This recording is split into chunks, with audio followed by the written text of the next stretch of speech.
Hello everyone and welcome to the stream. You are live with Endeavor Gaming, and today we are in Star Trek Online, joined by Jeremy Randall, Thomas Marrone, and Pundus to talk all about the new summer event ship. So let's just go on ahead and get into it.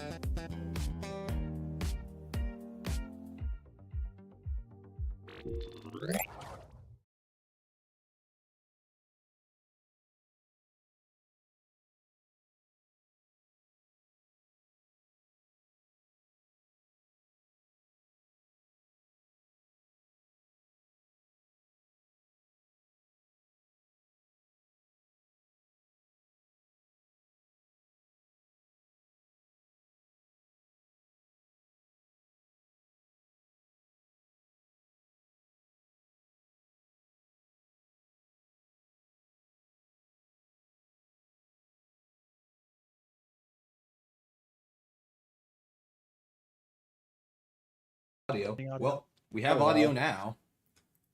It helps to hit the button that makes audio happen, doesn't it? Should I reintroduce myself? Yes. Everybody knows who I am. I'm just that guy. I make ships and stuff. Okay, we're good. We're good. Okay, go ahead, Keen. Oh, hey, I'm Keen, aka Pundus. I've been here about a year. I did not directly work on this ship, but I got to play test it, and it's really cool. Nice. Hey everybody, I'm Thomas Marrone, the Cryptic Studios art director for Star Trek Online. I've been on the game just a little bit more for forever than Jeremy. Slightly longer forever. Slightly longer forever. I think I started a year-ish before you did, or 8 months or something. Yeah, 9 to 12 months, somewhere in that range. Yeah. Heady times.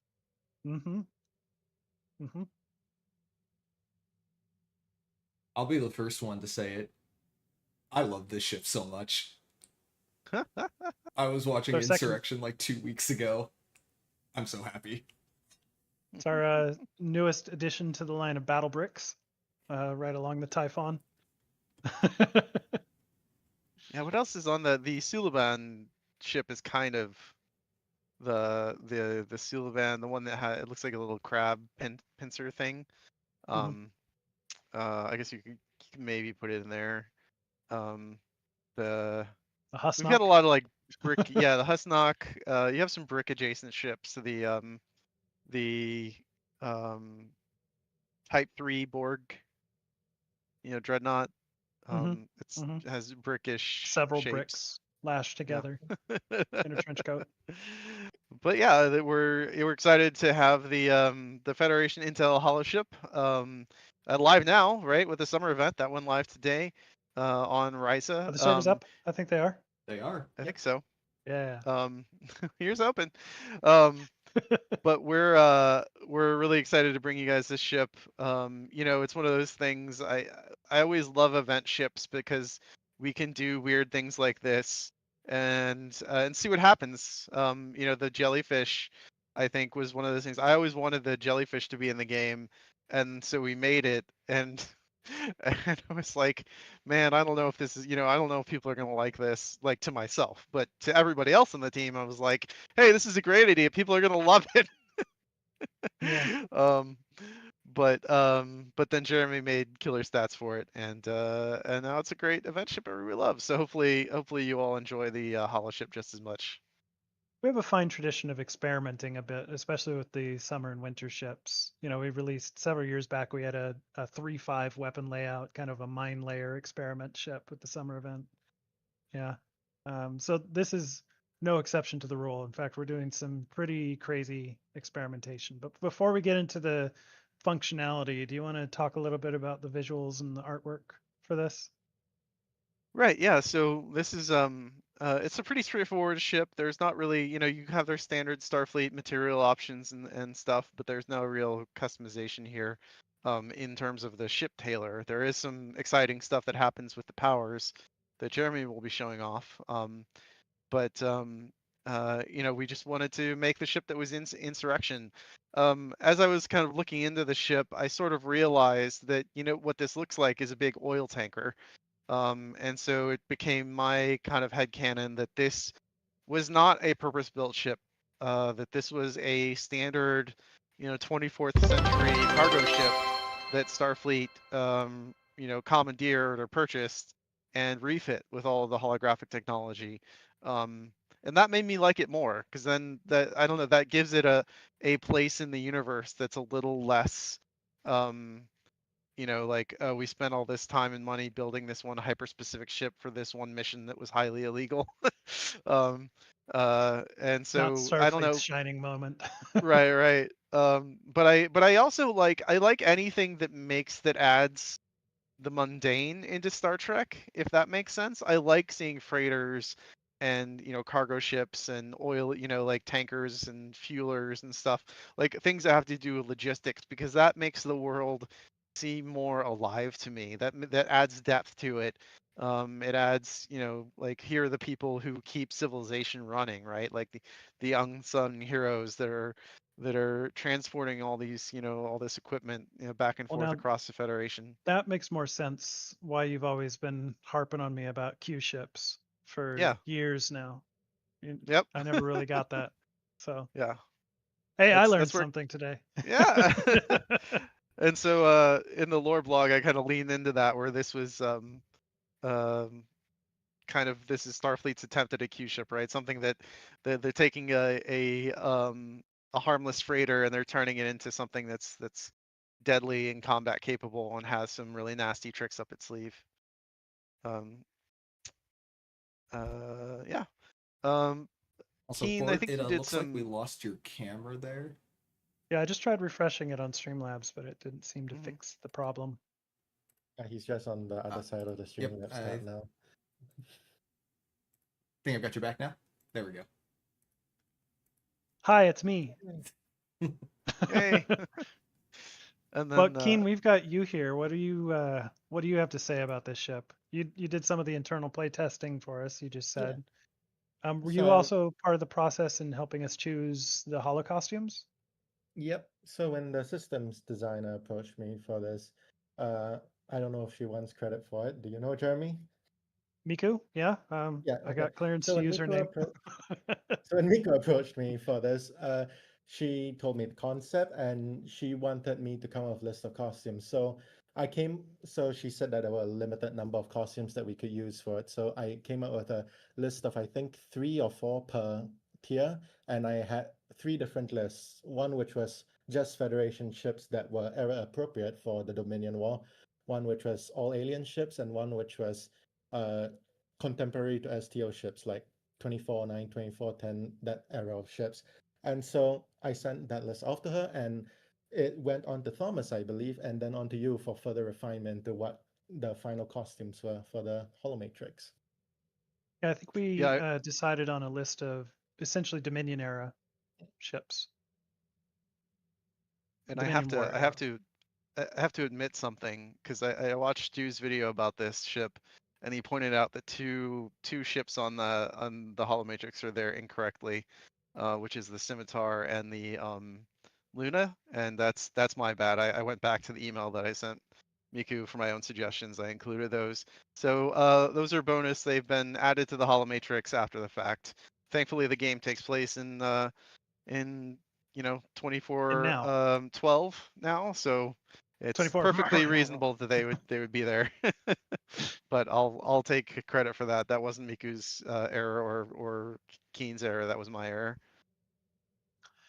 Okay, I'm already seeing a bunch of questions in chat, and I know this has been raised elsewhere on our Discord as well, but who wants to field the question of why is the ship backwards?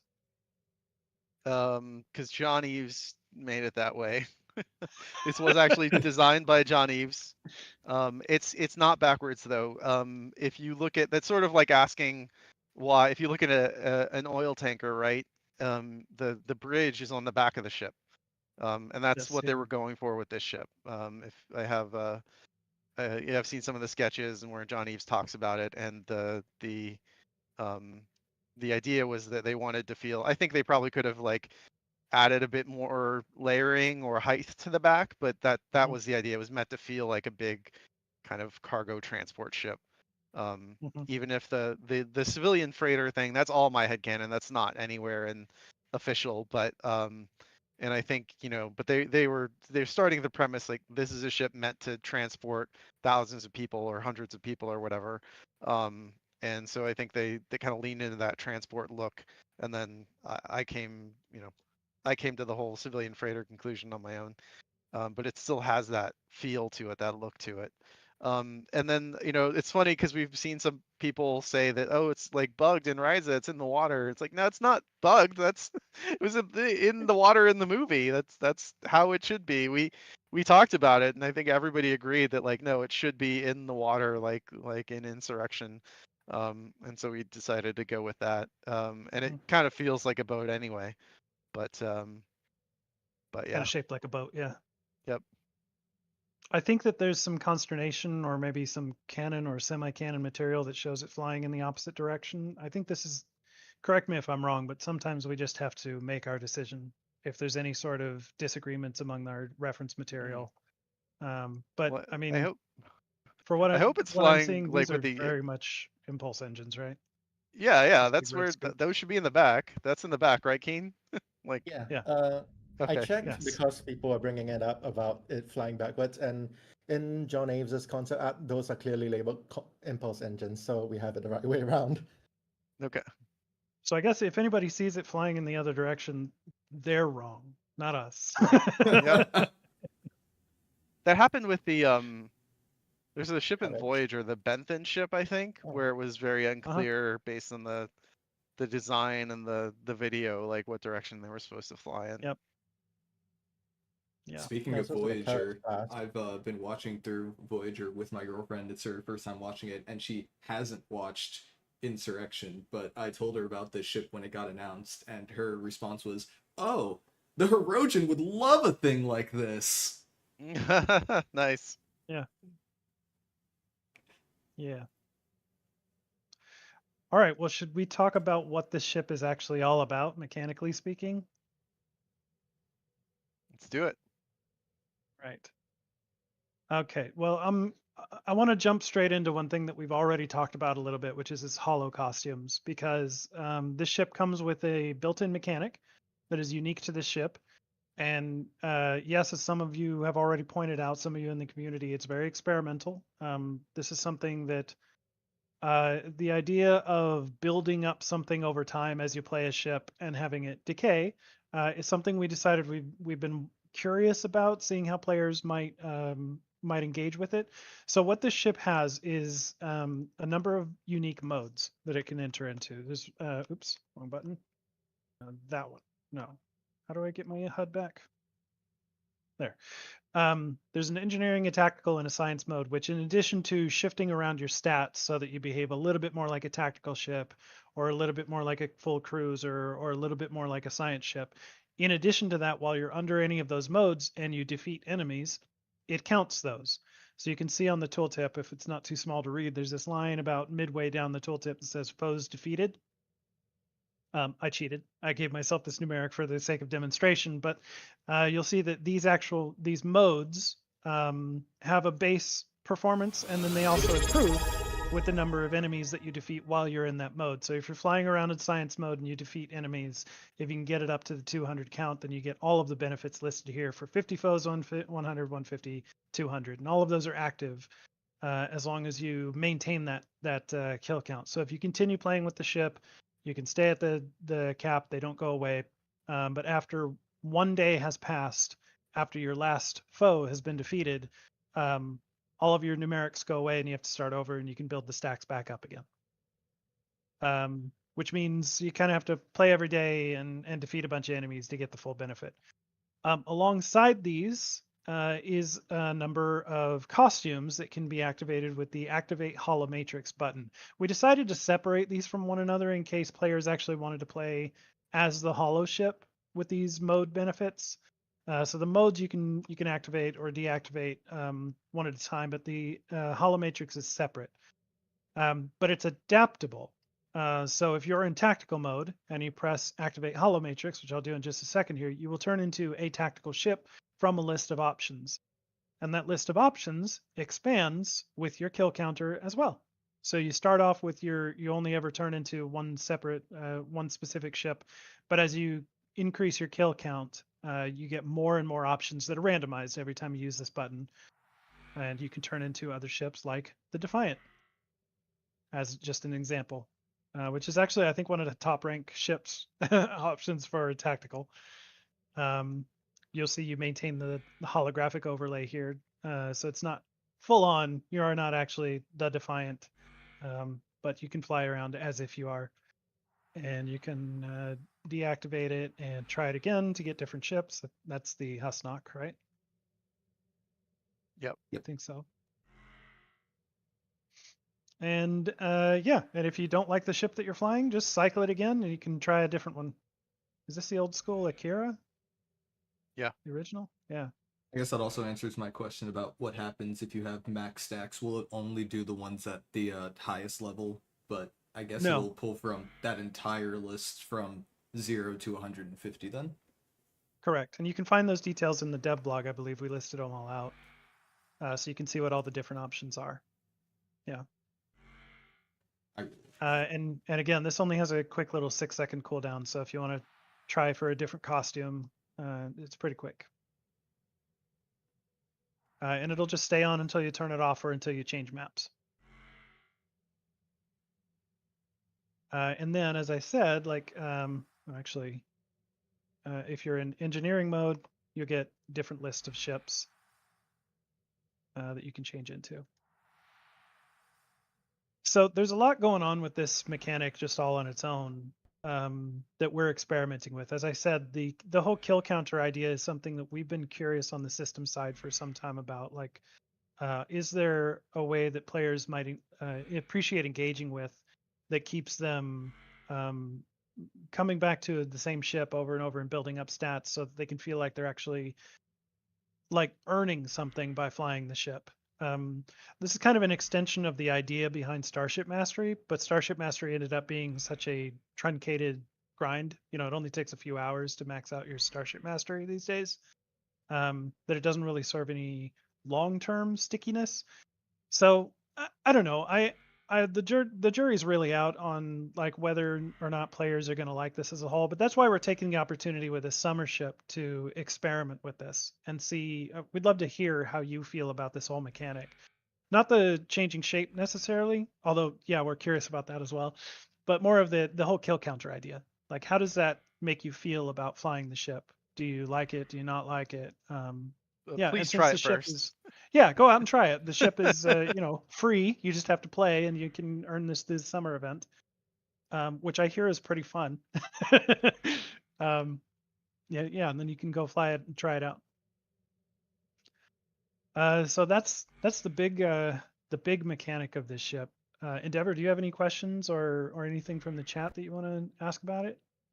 I had one that came up while I was watching my friend play the ship. He bought out the summer event almost as soon as it went live.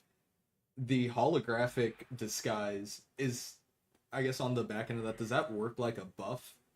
And in that case, is it something that could potentially be taken away from certain debuff effects like the ones that the Mokai use? Looks like that might be the case, but it shouldn't be. This shouldn't be something that you can have stripped off of you. So we have two. This is a little behind the curtains and off topic, but you can see the different colors. I'm sure that long-term STO players have noticed the two different colors of things in their HUD. Under the hood, these green ones are buffs, and the blue ones are called status, which is a form of buff that can't be cleansed. So yeah, we'll patch that. That's a good call out. This should probably be a status instead of a buff. There's no reason for you to get your hologram sub-nuked. So good question.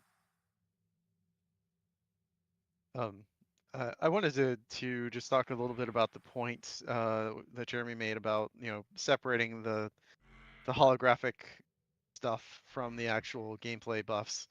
And this is something that's important to me, when we're talking about this, and I actually don't know if I was part of this conversation or if you guys just made the choice I would have made anyway. But the idea that, like we're putting this ship out there, we want to make sure that people like have fun playing the ship as it looked in canon, right? If that's what they want to do. The changing costumes is great, and it's a really cool feature, and it feels really thematic with this ship. But Mhm. at the same time, if you really like this ship and you're excited to play it in STO, I'm glad that we're not forcing you to make it look like something else to Mhm. get the power out of it, right? Like we should, and that should Yeah. always be the case, right? Yeah, actually, when we started talking early days about this ship and its transformations and everything, I was on the other side of the fence. You were part of that conversation. I know you have a lot of conversations with me, so I Yeah. understand you don't remember it. Um, because I felt like the Holoship, the identity of the Holoship was to be something else. But you convinced me otherwise, and the idea that players might even have little figurines of this ship because they just love it for some reason, for its boxy Right. weirdness for some reason. And if they want to fly around in this ship, then who are we to stop them? So yeah, it was at your pressing that we separated the metrics from the stat modes. Hey, there's that weirdo. Nice. Yeah. Yeah, I just didn't want to take credit if it was your, your idea. But and I thank you for being receptive to that, because I think it is important that people get to, yeah, I mean you can go buy a model of this, and I think there are, like me, I think there are people out there who like the kind of the functional ugly boxes that are just Mhm. there to do a job, right? And you want to role play that, and you want to, if you want, like, if you have that Q ship fantasy, it's the perfect ship to play What is that a out Q in. ship? So, There are not so maybe not everybody here is as much a naval nerd as you. right, yeah. So Q ships, I think this started. It's either World War One or World War Two, but the idea is that they took civilian freighters, and they stuck big, they stuck big guns on them. I'm sure somebody in the chat saying World War One, and they basically disguised them as oh, this is a civilian freighter. It's just so because you would get a lot of commerce raiding in both world wars, right? Where we have a convoy of supplies going from America to England or whatever, and so Germany was really it was really important for Germany to disrupt that supply line, and so freighters were a big target. Because they carried weapons, they carried food, they carried all these things that were, needed for the war effort. And so Q ships were an effort to kind of stymie some of that piracy by U-boats. It wasn't really piracy because it was during war, but the definition of piracy is more of like a independent theft. But anyway, like commerce raiding is what you call it when you're targeting freighters in a war. But so Q ships were kind of one attempt to stymie that by taking these civilian freighters that look like they're unarmed and helpless, and throwing guns or torpedoes or whatever on them, so that when a plucky U-boat or destroyer captain gets close and wants to take him out, then it's a trap, right? And so that was I don't remember why. Probably somebody in the chat that knows why they actually call them Q ships. But that became a thing, and that became a tactic. And so it's something I'm a big fan of. The Honor Harrington science fiction novels. It was a big deal in those novels. They did that a few times. Uh, and so it was fun to, it's fun to like bring something like that into STO finally. Mm-hmm. For those of you that might not know a little bit behind the scenes as well, like typically the descriptions that you see for these ships are written by the systems designers, but Thomas actually wrote this one for us. That's why it mentions Q ships, because none of us know what he's talking about.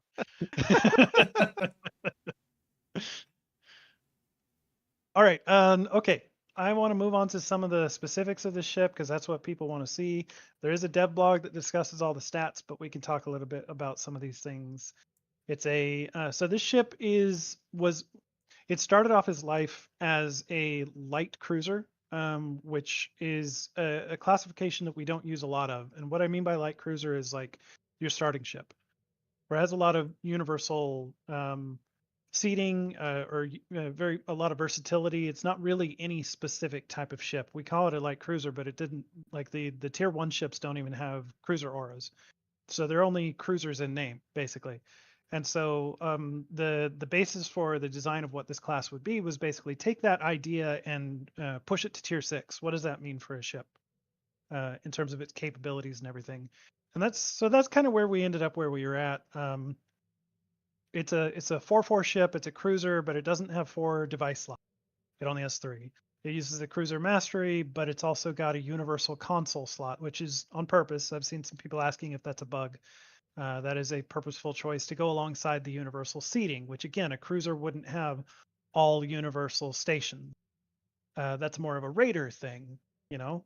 Even a frigate, which is like an engineering version of a raider, at least has one commander rank engineering seat, but this is just all universal, which is outside the norm. This is another area that we're kind of doing a little bit of experimentation with. Maybe not of things that will repeat in the future, but just breaking the mold a little bit to make something that might be seen as a little bit more interesting and off the beaten path. Give you some different options for how you want to fly the ship. Yeah, I think that's kind of it in a nutshell. That when we get down to what the ship is without any of its modes active, it is very much a light cruiser with some unique aspects to it. Yeah. Some of those unique aspects, it is an Intel primary ship, so it does come with the with an baked in cloak, which is also I'm pretty sure that the insurrection ship cloaked, right? Yeah, of course. Yeah, it was cloaked when they found it. When it was sitting in the water. Yeah. Which that helped inform like what kind of specs we would use on this ship anyway. I saw somebody ask if this ship was ever a miracle worker. I think it was a miracle worker at some point during the iterative design process, which is why we kept the universal console when we switched away from that. It just seemed like something that was suited to the weirdness of the rest of the ship. Let's see. Let's talk about its starship trait. So the Ouroboros driver is something we wanted this ship's specializations to offer something for this ship's specializations. It's kind of the core design behind it. And I know I've heard some of the bigger, high-end DPS streamers say that this isn't all that desirable of a trait for somebody that's well outfitted with a bunch of bridge officer cooldowns. But I want everybody to remember that the event ships aren't meant for them, for the high-end DPS raiders. We understand that the types of players that are pushing those high-end numbers really aren't going to tend to go for free ships. They might play around with it because it's a cool mechanic, which we appreciate, but in the end, there's probably lockbox or promo ships that are more up their alley and more customizable to the specific needs of what they're trying to do with their DPS gameplay. So anyway, I still think that this is a fine trait for somebody just entering the game or is interested in like Miracle Worker or Intel specific bridge officer cooldown options. Maybe they can't afford the Boimler effect or whatever other effects there might be out there. We always want to make sure that we're offering players at every tier options for some of the key mechanics that can help kind of introduce them into the metagame. And offer them more build synergy with things, even if they can't afford the latest promo ship or the latest lockbox drop or whatever the case might be. So free ships are a way that we do tend to do this sort of entry level. Event rewards are another thing. You've probably seen like space sets and ground sets that we've done recently that they might not be the top meta, but they're great for if you're entry level, if you haven't been able to get anything else out of a high end reputation that you haven't maxed out yet and all that. Anyway, let's see. The console would be next.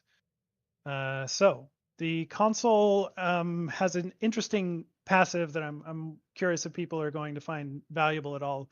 This is one of the only times that I can remember it's ever offering players an increase to their inertia rating on their ship, which helps you how quickly you come up to speed when you're accelerating and how quickly you stop when you decelerate. And just to point out, in case people didn't notice, this is a percentage-based increase, which means it has a more pronounced effect the higher your inertia rating already is. And a high inertia rating is usually found on light ships. So this is a way that you can play around with that stat if you're interested. As far as what the console actually... Oh, we lost Thomas. His camera, anyway. I'll try to come back. As far as the active, this is basically us riffing on holographic technology. Like, how would you activate ship-wide holo emitters to benefit you in the midst of combat? So we arrived at this, and this is another one of those, like, this went through so many different iterations of, hey, we could do this, we could do this, we could do this. holo effects are very versatile in terms of what you can actually justify. Like what game mechanics can be justified by holo matrix. It's almost everything. So narrowing it down to what we actually wanted to, decided to focus on something a bit more defensive and survivable. Because again, lower tier players, not the top tier players, but we've at least seen internally with like a lot of the newer Deca employees that are just coming to speed in the game. They die a lot, so we wanted to offer something that might give them an opportunity to die less. So this is an active power that you can use to placate everything nearby, as well as diminishing their damage resistance, which is a benefit to everybody on the team. But in addition to that, you also gain a decent amount of temporary hit points and a damage resistance debuff or damage resistance boost for yourself. Actually, looking over this tooltip, I think, oh, there it is. So this should be listed as all damage resistance rating, and it's 5 per target hit, and you can hit up to 10 targets. So you can get up to a 50 bonus if you hit a bunch of people with this. It's not actually 5% off the top. We'll probably modify that tooltip at a later point in the future. So that's it. That's the whole ship. That's the whole ship's whole deal. I'll be honest, I don't think that players should be as excited about the console and the trait than they should be about this cool baked-in mechanic. Go play with it. You'll love it. Interesting. So yeah, I guess that's all on the ship itself. It's not part of the console. Yes, correct. And you'll notice that we also hacked the UI a little bit to put them in the place of the cruiser auras on your HUD setup, so you don't necessarily have to have them in your hotbar tray here. Real quick, I want to activate the console just to show off how it looks when you use it in combat. Really cool little, really little effect. I don't know if I'm sharing with audio. You should be. Yeah. Should be able to hear. I'm a real big fan of how this looks and sounds, so I just wanted to show off that. Here, let me reset my cooldowns. I'm cheating, and I'll use it again. Actually, you know what? I'm going to cheat even more. I'm going to slow this down and be really dramatic about everything, down to 1/4 speed. In slow-mo.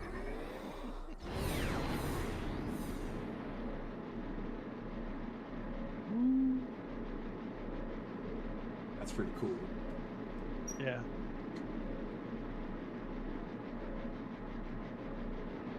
So I've got a question. Hit me. Why did you guys decide to do the Holoship for the summer event this year? I guess out of all of the ships that we could have made, right? Yeah. Well, if you think about what that list is, it's not as long as it used to be. You know, there are certainly a few ships from Strange New Worlds and stuff that we haven't done, but I don't know. I think because it had the opportunity to do some of this weird stuff with a holo matrix and it's another, you know, it adds to the flavor of the Star Trek universe. It's from, you know, a Star Trek film, a TNG era film that, you know, fits in really nicely with the aesthetics that we have here in STO. I think it was just, and we hadn't done it yet, you know. So I mean, the other thing that's you know, the Strange New Worlds chips and stuff that we haven't done yet, a lot of them are really cool, but some of them we just don't have a good reference for yet because they've only been in one episode, and we haven't gotten the files from CBS yet or whatever. So you know, there are things coming from the newer shows still. We've got some stuff coming up pretty soon actually from Discovery Season 5 that I think people will be excited. They'll look really, really good. So we are still doing, but I always want to be a mix. I want to be a mix of here's stuff from Discovery and Strange New Worlds and you know, the Picard and all that, but also we still want to keep making stuff from the legacy Star Trek shows that people grew up loving. So yeah. That question also goes both ways, right? Because you can ask it of why do this ship for the summer ship, but you can also ask for when is the best time to do this ship.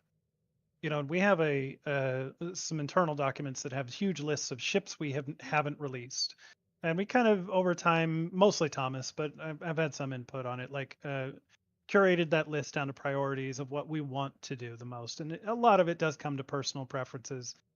We've already talked about it on this stream. Thomas has a love of Q-boat as a concept. So that pushed this one up the list a little bit. But we wouldn't really. This isn't the type of ship where we would want to make it a promo ship or a C-store ship, even, because we knew that we wanted to get weird. And the places in STO where we get weird are event ships, summer and winter primarily, but occasionally if we do one as an episode release or a major season or something, we still have that room to experiment, because we know as a free ship, one you can earn just by playing, we can cast the wider net to do things that are off the beaten path. They don't have to follow the meta as much. They don't have to be as mainstream desirable as a promo ship would, for example. So, like I said, it goes both ways. Why do the ship now? Because it fits best as a summer ship. Yeah. And because we wanted to do it. And the same is true of a lot of different ships that we've done over the years. I think back to the winter ship when we did the Eisenberg. We knew, because that was just to throw it out as another example, we didn't really want to charge money for it because it was a tribute to a friend of the game, a friend of the IP, a well-known actor within it. So we wanted to make sure that was offered in a place where it was earnable in game, which is how it became a winter ship. And I only bring that up as an example of like showing the thought process goes in many different directions about how we choose which ship goes out with which release. Yeah, Which is and that also another was reason that the Eisenberg hasn't come to the mud bundle. yeah. Well, the Eisenberg was a cool ship to bring that to life and honor Aaron's legacy and honor his time with us. It was certainly a privilege for us to have as much of his work in STO as we do. And it's that's a great thing. It's the best thing about this job is being a part of that legacy and working with other people who got to contribute to it, and having them contribute to us. Like anytime that we get a Johnny ship in here, it's great because we can I can, as somebody who grew up reading about his work on Insurrection and First Contact and Generations, it's incredible that as part of my career, I can honor the work that he did by bringing it to life in this other environment that is so immersive and where people can become attached and really examine and really appreciate all the thought and work that went into these ships and his designs. So yeah, it's great to be part of that legacy. Yeah. Well, Keen, you're here with us. Do you have anything to add? I don't think we've really handed you the mic much.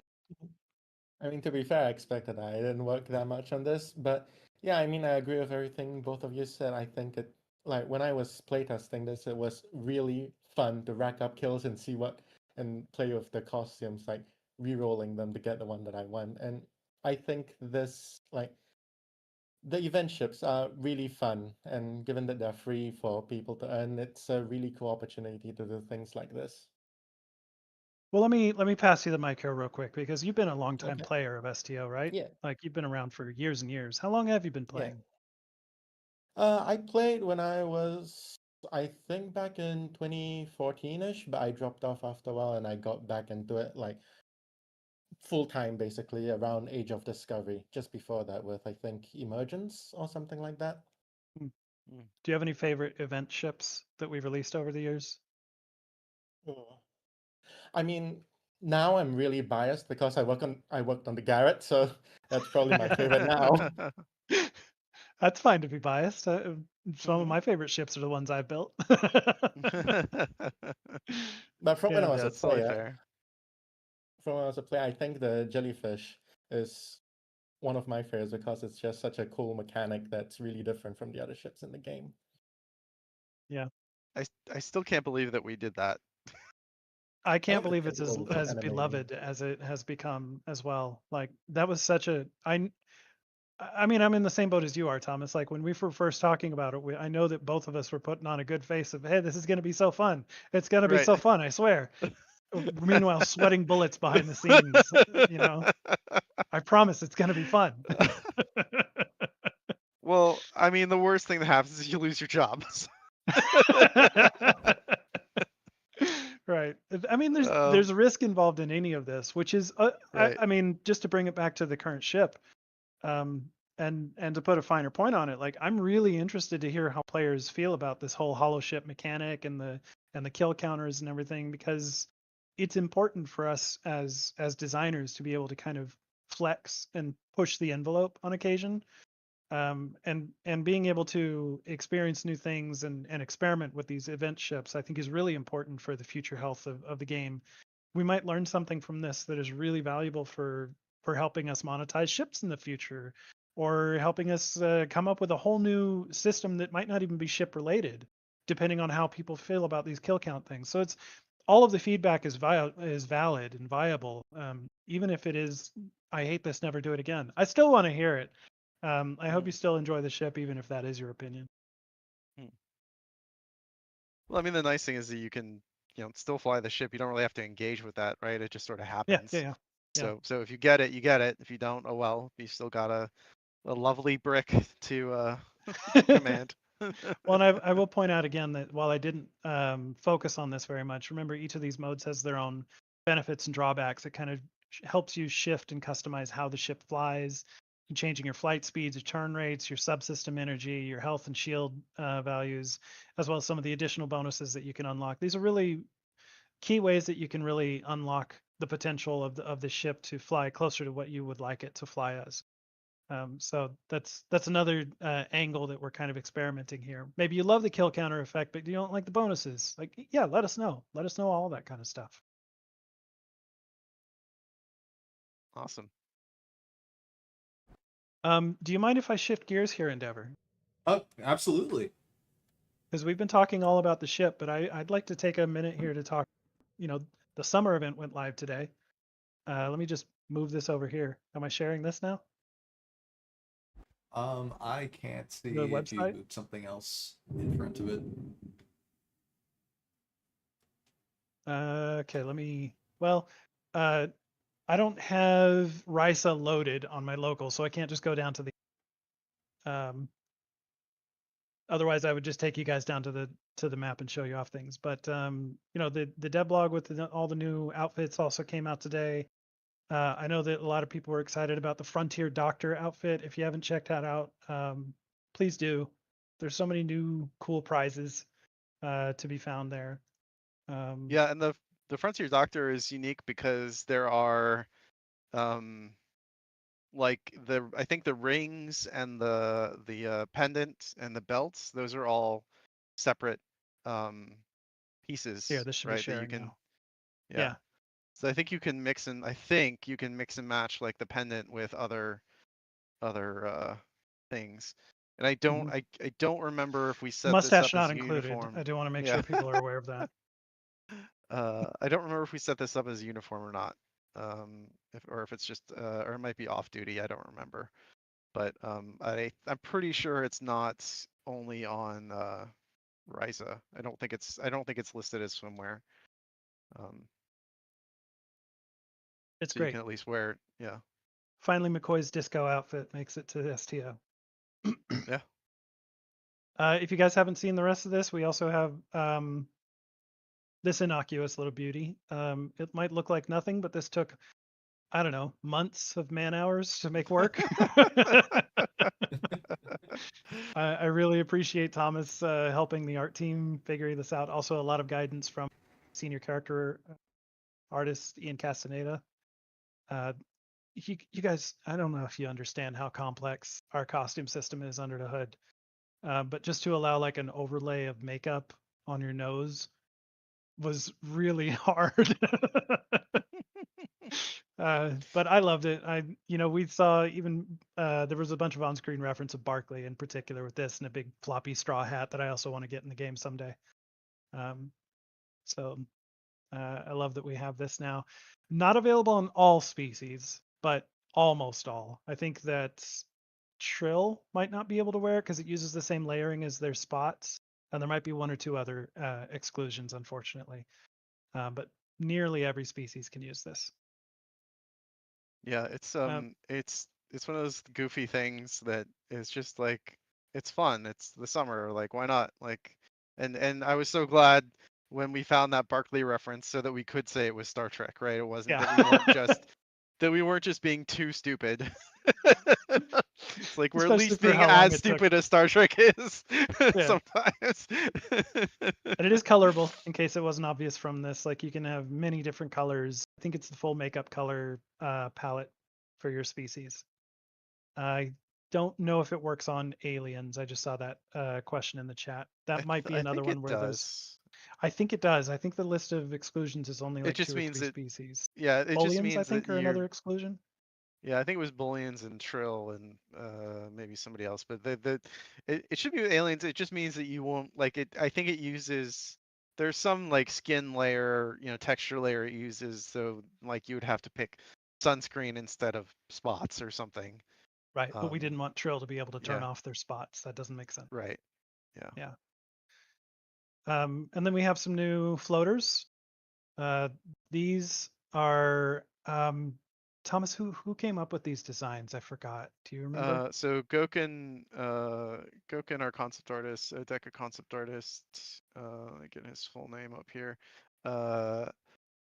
Karaman did Oh, I have to see those. him. He's in chat. Yeah. Oh, hey, he's here. Hey, Goken. Yeah, he did these. Came up with these designs, and Elisa. Let's check her last name. Andres did the did the actual character work. Elisa did the Frontier Doctor outfit and the sunscreen as well. She did a lot of the summer event stuff for us. She's a great character artist. Has been learning a lot from Ian about how all these systems work and everything. But yeah, the inspiration here was kind of the motion picture era movie poster rainbow. We just thought that was a cool motif and More that it would obvious work in the well with the power power board here. board. Hawaiian paradise feeling. Yep. There's a little bit of Pride Month as well in this. Yeah. But that's not an accident. And then we have a classic here taken directly from motion picture era again. There is a little bit of an undercurrent of TMP theming. That's mainly because, as we go through and create bundles for stuff, and we had our TMP anniversary themed bundle. We tend to put out a lot of feelers for things like, well, we could do this, we could do that. Some of it gets outsourced in the process, even if we don't use it. But we always hold on to any ideas that we can. So you'll see a lot of TMP theming for this update, but it wasn't really meant to be a motion picture summer event. It's just that happened to be a bunch of the assets that were fresh in our minds or fresh on our pipelines. Yeah, but do you want to talk a little bit about the thruster? Yeah, so this was we're thinking about the summer event, we're thinking about floaters and the recolors are cool and everything, but we're also looking at the other cool stuff from those movies like Spock's EV suit from the motion picture and that big thruster pack it had, right? And it's like, well, how do we get that in the game? And we don't like, we don't really have thruster packs that you use on an EV suit, but we have the floaters on Ryza, so we thought, oh, that'd be a really cool way to give people this jetpack and kind of enjoy like having it and having a useful way to use it in the game. And like Jeremy said, it was something that was came up as like, well, we could do this as part of the discussion of all these things for the anniversary bundle, but then we just kind of like, well, we're not going to fit it in the anniversary bundle, but it's the summer event is a great fit for this because it is an item that you can only use on Ryza. And Ian Castaneda made this. He did a great job. We had to like tweak the design a little bit to work as a floater. Because there are parts in the floater that are sort of what we call skins to the arms. So it's the arms where this thing attaches to the back are a little bit different than they are in the movie, but that's okay. This isn't supposed to be the exact same, piece of technology. Obviously, it's been adapted and repackaged. It's kind of like the popcorn buckets at Disneyland.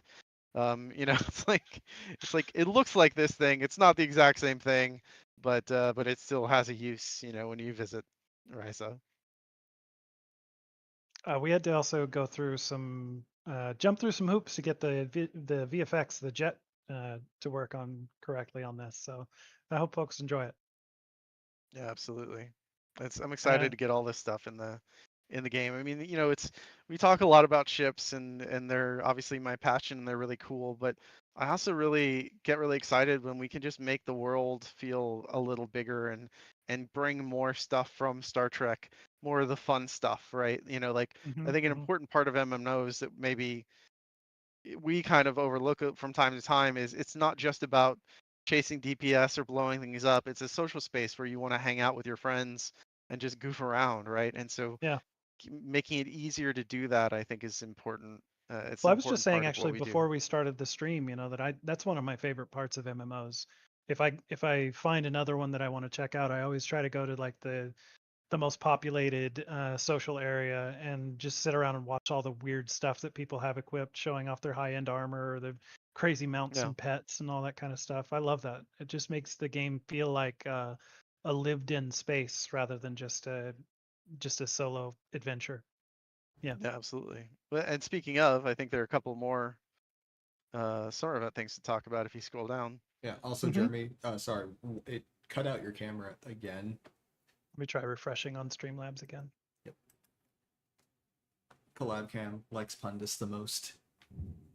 Oh, my Streamlabs seems to have just farted altogether. Let me refresh the whole page.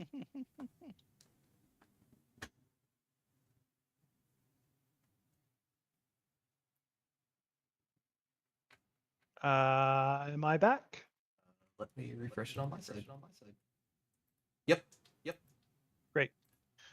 Okay, so then next up, just to talk about pretty briefly, we have 3 new Universal Kit modules, and these will play nicely with the Terraform Universal Kit frame from last year's summer event.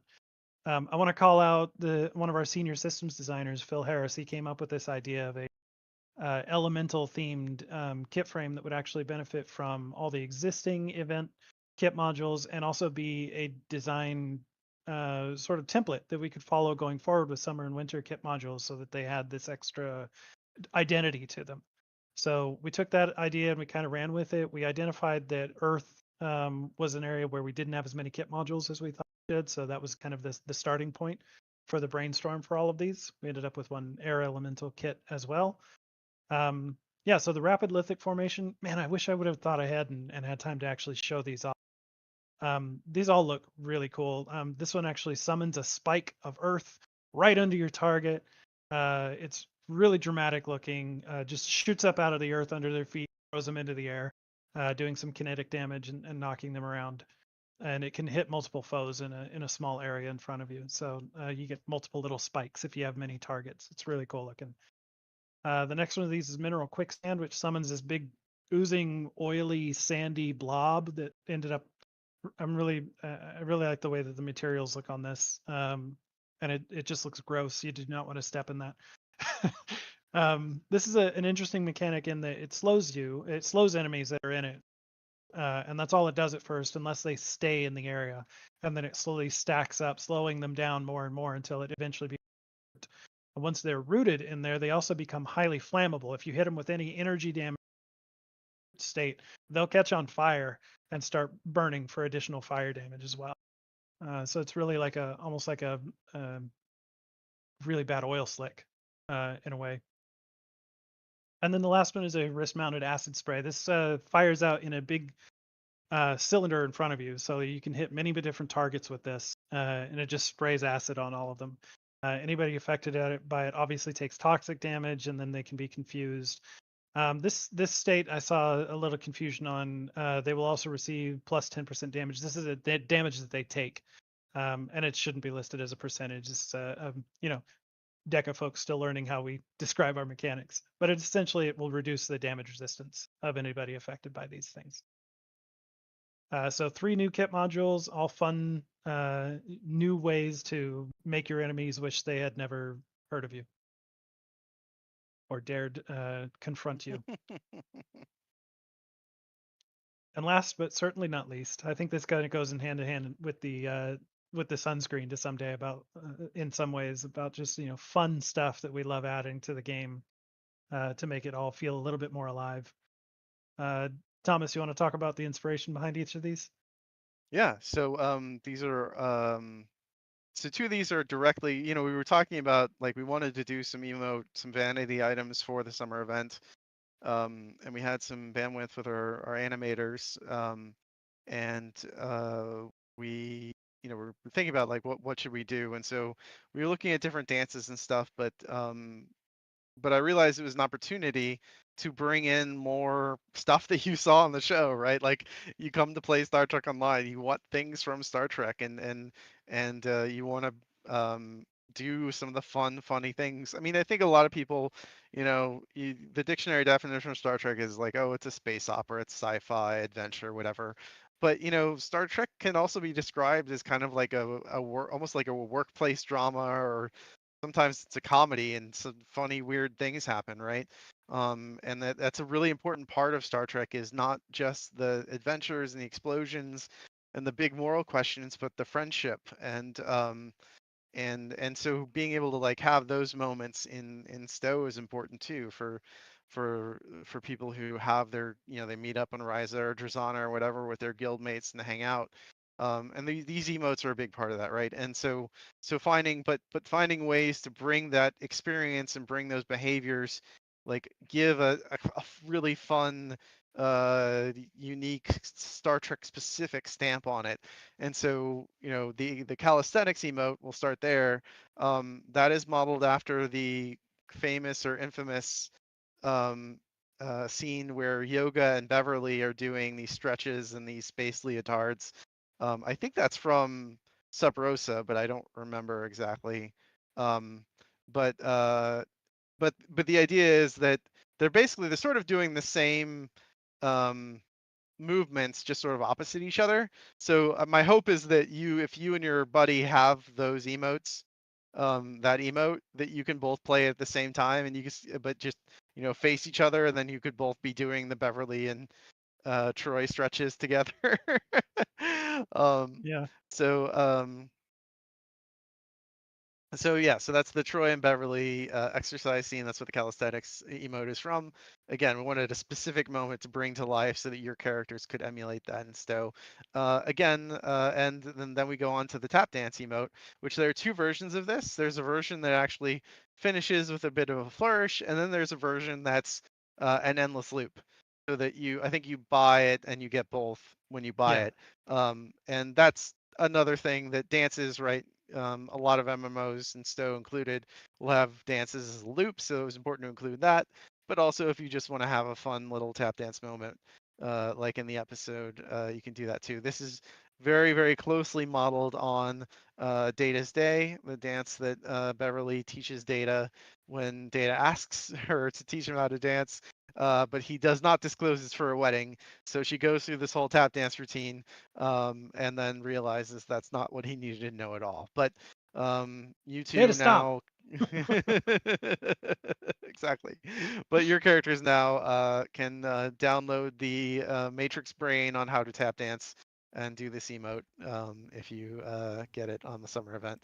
The very first And thing I it's thought of goofy. when I saw Yeah. that tap dancing emote was what is the so here, what is the best person I could demo record costume replays doing the tap dancing emote? I've got a short list that I am so excited to try out next.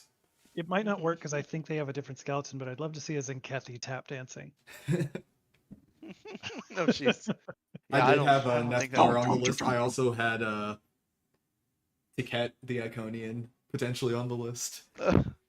Yeah, it would have Yeah. to be a humanoid. Although it might work with a Zenkethi, sort of, if the bones, the arms might do something weird, but Yeah. um, The little arms, yeah, so who knows what they do. yeah.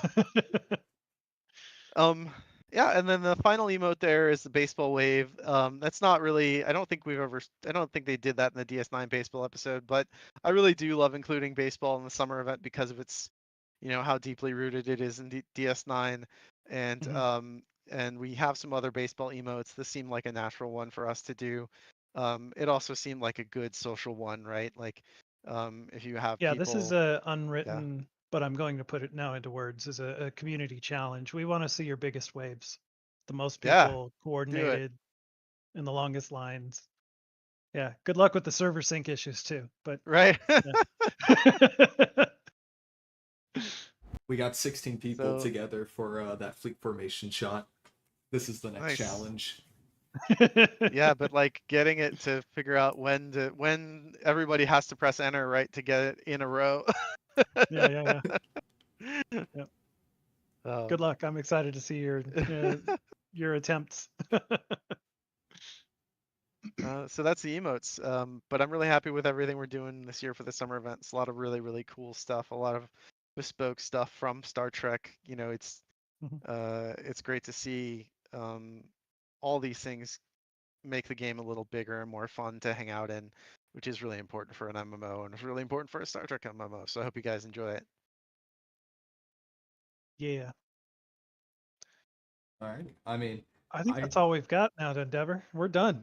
if Oh, you guys don't wait. mind, before you guys head out, I did have a separate question for each one of you. I'd been thinking on leading up to the stream, so I guess we'll start with Yeah. you, Jeremy. Also, Thomas was just about to say, I remember we do have one more thing to share after these questions. Gotcha. So the question for you, you work on a lot of different ships, and so you've been here a while. I feel like it's too easy a question to say what's your favorite ship, but I want to get a little bit deeper and say what is your favorite type of ship within the game?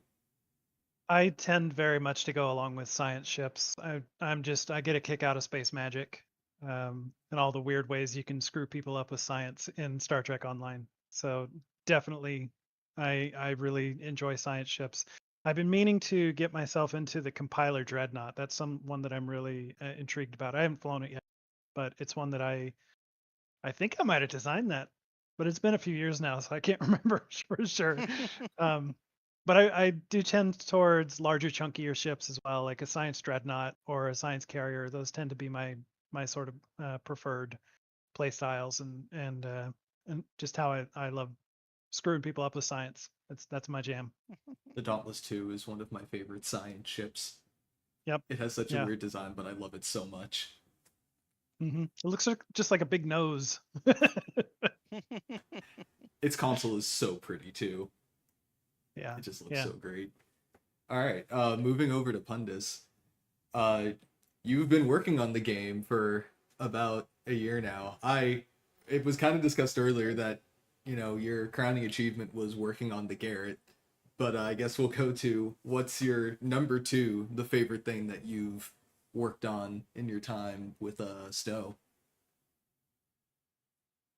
Uh, well, I think my favorite thing that I worked on, even more than the Garrett, isn't something that players will ever see. But when a few months after I got hired, Thomas asked me to make a tribute video that you were involved in for the cryptic people who are leaving, and that is probably my most favorite thing that I've worked on for the game, in a way, because of how much the game matters to me and to the people that I know, and it was really great to get to work on that. That was a lot of fun to get to do, and I want to thank you again for letting me be a part of that. And I guess the last question for Thomas. The last time we talked was a good few years ago now, before Picard Season 3 had launched for Fleet Week, and I had asked if you could add any ship to the game, what was at the top of your personal list? And at the time, it was the Ark Royal, which is now in game in the latest anniversary bundle. So I kind of want to pose this question to you again now that the Ark Royal is in game. What's taken over that spot in your list? I'm really glad you asked that question. So I'm going to kick it over to Jeremy.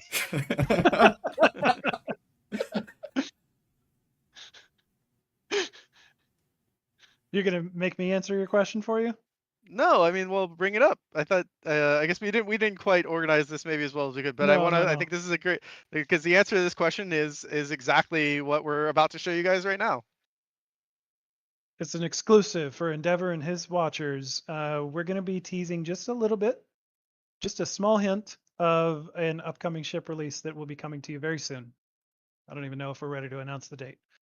But we're going to, we're going to show you just a little bit of what might be coming. Well, not what might be, what is coming in the near future. I hope it's Some of you coming. We might have worked really hard on it. Some of you might have already picked up on the boxes sitting on Thomas and Keen's desks as a little bit of a tease here. I think Thomas should be. Are you going to share something? Share Oh, your I thought we screen? were gonna. I thought we were gonna do it in the game, but I can share. I can pull it up and Oh no, share I it. don't want to risk showing the wrong thing in the game right now. I didn't have this Okay, set up cool. ahead of time. All right. Then I will. I'm going to stop sharing Endeavor if you want to switch to a different screen. share. Yeah.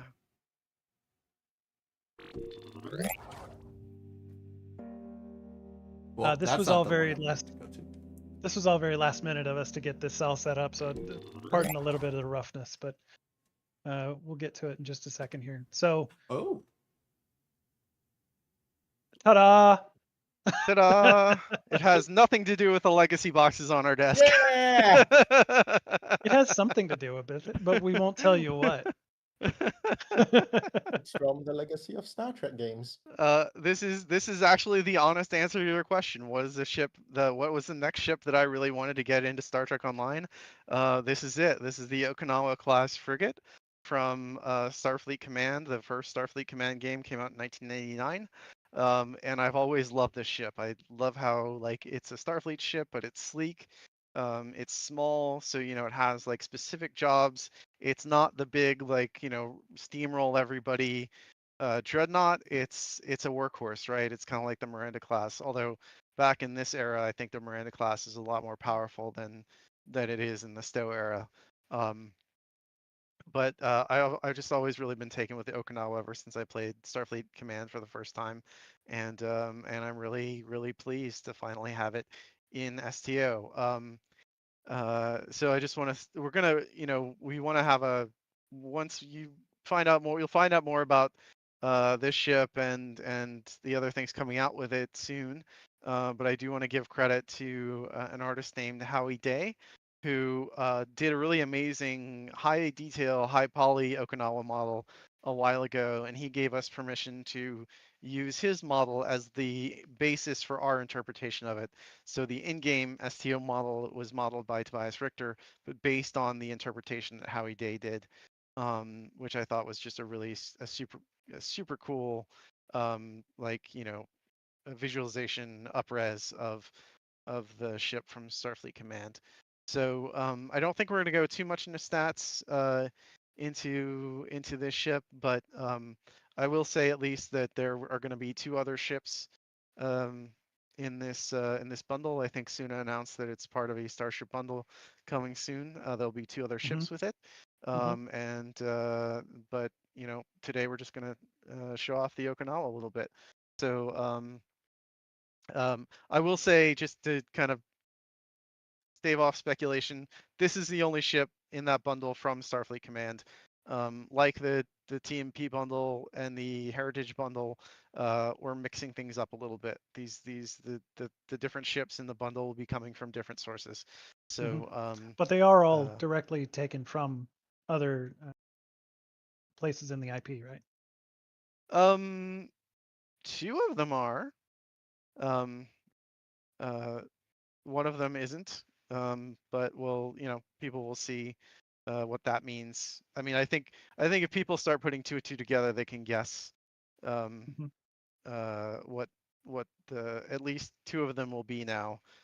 Maybe even all 3. I'm usually, I should never be surprised when people like in advance guess everything about a bundle before it goes live. When we just give them a few breadcrumbs. I think I will say that there is enough information out there now that people could probably guess the full contents of this bundle if they put the right pieces together. But you won't have long to wait to find out. So well, maybe not everything. There might be a little surprise. Yeah, that's true. A little surprise. Yeah. So yeah, That will blow but their minds. PNP Okay, Odyssey now class. they might find it figure it out. Right. Yeah, so we'll Um, start sharing this information. I think maybe later this week. More teases will be coming out. I think later this week, maybe next week. I'm afraid none of us are actually in control of that calendar. We just make suggestions. Right. So, but you will be hearing more. And don't worry, none of our jobs are at stake. We were in clearance to tease this one. Yeah. All right. Awesome. Thank you all for coming out, talking about the summer ship, the summer event, and our first look at this new ship. I really like the design of the Okinawa. I might be showing my age here, but I can't remember exactly when in 1999 the game came out, so it may or may not be older than me. But I went through and played a bunch of the legacy games, or Making me the feel older old. games when the Heritage Bundle came out, because I didn't understand what any of them were at the time.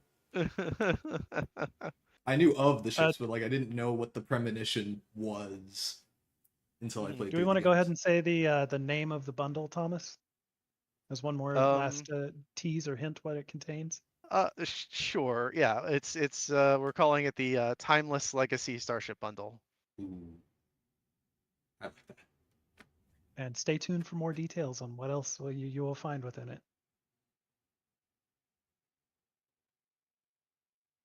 Alrighty. Awesome. This is going to That's us. be absolutely amazing. Thank you all for coming out on the stream today and talking about all this stuff. Thanks for hosting us, Endeavor. Yeah, it's been our Yeah. pleasure. It's always so much fun to do this and to get to interact with a community like this, and we appreciate all your hard work. You know, I love all your ship videos. I will say for you, go subscribe to Endeavor's Twitch channel or YouTube channel. There's some amazing, awesome videos of ships, STO ships they've done in demo record, and you're really fast. Like you put out videos of new ships like the day or like a day after they come out. It's pretty incredible. So so if you didn't know that that Endeavor makes ship videos like that, please go check them out. You won't be disappointed. I won't lie, as soon as the stream is over, I'm jumping right into working on the Holoship video and then the Atlas remaster. Awesome. All right, well, thank you. And thank you everybody in chat for joining. Everybody had a ton of Awesome. fun. I think I'm frozen. I don't know if people can actually hear me still. Yeah, My we can hear video's you. frozen We can on hear you. Twitch. Okay. I think the camera might just be frozen.